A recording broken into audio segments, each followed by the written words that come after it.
kasih Pak Kapolda atas pengiriman ini, sudah berkenan kami diterima untuk bersilaturahmi utamanya Pak. Jadi kami apabila ada upaya penindakan, upaya paksa, kami wajib untuk hukumnya untuk berkoordinasi dengan Korwasti Polda.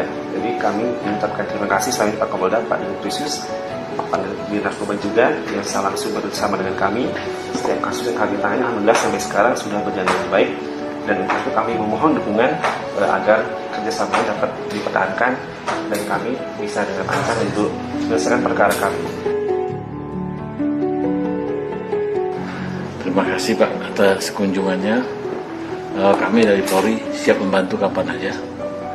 Terus ada juga nanti sekarang yang baru lidik Pak sifatnya, obat-obatan yang katanya itu obat kuat ternyata membahayakan